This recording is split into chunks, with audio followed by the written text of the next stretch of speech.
Greetings, greetings. This is Body-Culinary, and I'm coming at you with some tea and some snackeration.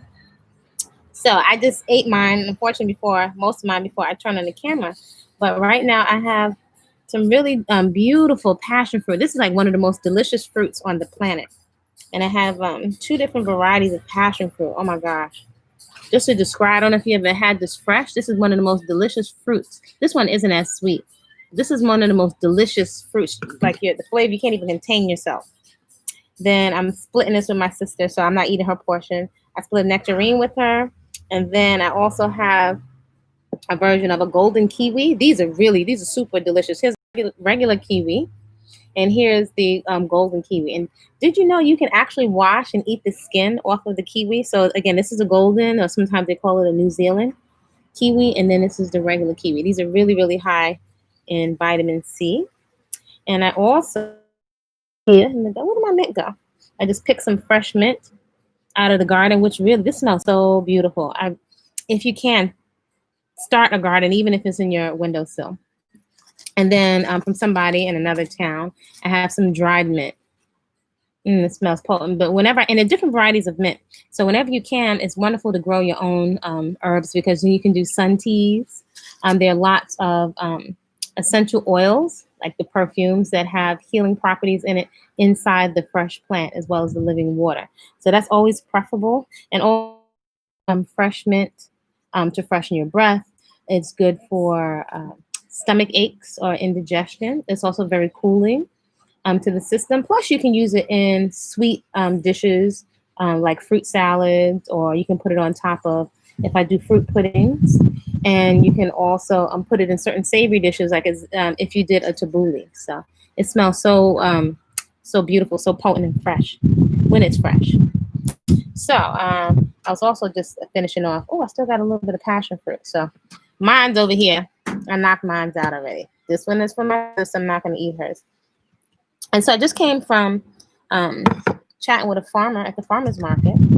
And he gave me these humongous mangoes. So I want you to see something, right? In nature, when you have this is actually like almost a piece of the seed. Is very woody, on the inside of this humongous mango. This is a Tommy mango. It's actually like this one is really big. Got the skin of the kiwi on it. But this is like a Tommy mango. I already cut it up. And so in nature, you're going to find, especially when stuff is organic, you're going to find it's not always the prettiest. You might open it and find another piece of the seed, and then I'm cutting it, but sometimes I just rip it open with my teeth. But when you wait all year for mango season, it's not likely that you're going to be tossing stuff in the garbage. Same thing when you're growing your food organic, right? So I bought quite a bit of mangoes. Well, I didn't buy that much as I normally do from this man. And I find some of these farmers are always just throwing something else in extra for me. So he threw in this mango, which had like a woody piece of the seed again in it. And sometimes we may not appreciate things that look different in nature, especially when it comes to organic foods. A lot of people say they want organic, but I know if you're eating plenty of organic, sometimes you can find like bukut, or which is also called sticky toad fruit here, which has a lot of iron. You can open some of those, or even some organic foods, and find worms in some of them, because you find the ground is living earth. There are other ants and other creatures in there looking to eat their share too. So those are things I don't get as grossed out. I'm not eating the worms. But I don't get as grossed out by stuff like that. Huh? So usually sometimes I make my sun tea. I'll take the fresh mint. I'll chew on it. I may take some Jamaican lime and mix it with Jamaican lime and sit it in the sun. If you want it cool, you can take it and mix it like lemon or lime water with fresh mint, which is really delicious. And I don't sweeten it, which is amazing, because many years ago I couldn't imagine drinking tea without sweetening, so I don't need it. And then also I have another cup of tea here, which is herbal tea. This is jasmine, just jasmine and no sweetener. So when people ask me sometimes what I eat, I'm very careful, because then sometimes people will mimic what other people are doing, and there's so many different variables going on in terms of what's going on inside people's bodies. But fortunately, And fortunately, most people's bodies, most folks can benefit, everyone can pretty much benefit from more fresh fruits, vegetables, nuts, and seeds in their whole raw living state. So when that applies to nuts, that means they're not roasted and toasted. So also today, these locs, some people may have questions. I know I've looked through YouTube at some with very fine afro textured hair, to find out what folks' experience is. So I'm very low maintenance. Doesn't mean I don't like to groom, but it does mean I'm not trying to stress over my hair. So as throughout my whole life journey and this whole natural living journey, things change. So my hair smells nice and fresh, it's clean and it's light.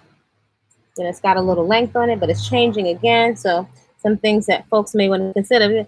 Hey, sis, have you found that not eating a whole food approach, have you found that eating a whole food approach has added to dental problems or not? I would say that I find it can, if it can contribute to dental, look at the mango leaves flying all over the place. It can contribute to dental problems if, one, we're not getting enough minerals.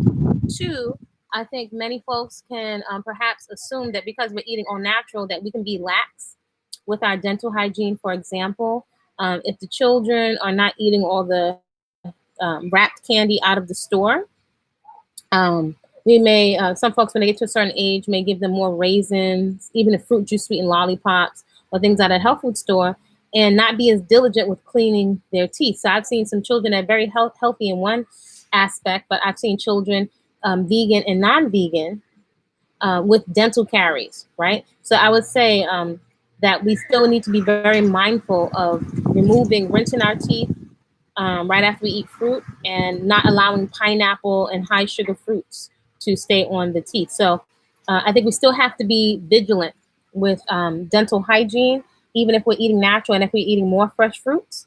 It doesn't have the fat, it doesn't have the cholesterol, but it's still sugar, and that shouldn't remain on the teeth. Cleaning the mango from in between our teeth, and being very mindful with our children. And also, I think, or I've learned over the years, I've observed that it's very important to make sure we're getting enough vegetables. I would think that's the area that most of us are slacking. Minerals, like for example, I like to take in sea moss, which is super high in minerals. My preference is to um, get a lot of my nutrients from the fresh food, as opposed to, or instead of, things that can sit on the shelf indefinitely, right? If they're sitting there like it's dead and it can stay there for 10 years, then that's not something likely that I want in my body. So I hope that, yeah, you're welcome. I hope that answers. But we just have to be vigilant with dental hygiene. And I find if I'm not going to do one thing, I have to find what am I going to do to make sure my teeth are clean. That I'm using something natural, non-abrasive. But for example, with things like turmeric, which I eat a lot of fresh turmeric. I have turmeric growing in the garden. These are things that, even though they're natural, can still stain your teeth. So, well, I'm not a wine drinker, but there's certain fruits that can stain your teeth. Actually, the other day, I was soaking some lentils, which I soak often, to sprout, and my curtain, someone commented that usually they can see my curtains blowing from the breeze here, and so my curtain, the edge of my curtain, blew into the water, right, and it left, even though I washed it, it left a stain on my curtain. So that's from lentils. So there are quite a few plants that have, or plants that can be used as dyes, right? So what I'm saying is, here it gets very compressed. One of the best things about it is that it's nice and light. It changes shape. It has, I think, kind of like reddish brown. I was saying before a sandy brown, but one of my pieces was just saying it's like a reddish brown. And because I wear it in two ponytails often, you have to be very careful about training your hair to fall one way, especially if you have very fine natural hair. So I would most likely, after I wash it and wet it, it will fall back down to the center. And sometimes I have to be very mindful of just wearing the same thing all the time. And I'm very mindful also not pulling it too tight. Yeah, greetings, local artist. It is growing, but the other day, can you believe I was considering cutting it off? It gets really hot here. But then I'm like, I'm just leaving it. I'm just going along for the ride, because there are areas that are going to break. So I was thinking, should I cut it or let it break? I think I'm just gonna leave it alone. I'm in this thing with just leaving myself alone. Many of us want to play, right, and experience lengthening. So it is growing. I turn, because I don't often get to see what it looks like in the back.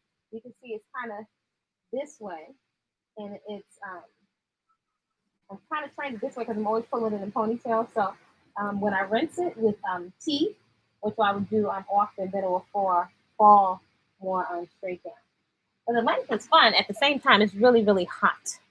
It's really, really hot, and I really don't like a lot of um, hair on me when I'm exercising, right? Then I can find it a little cumbersome. So if you have any questions, you got me for a little bit.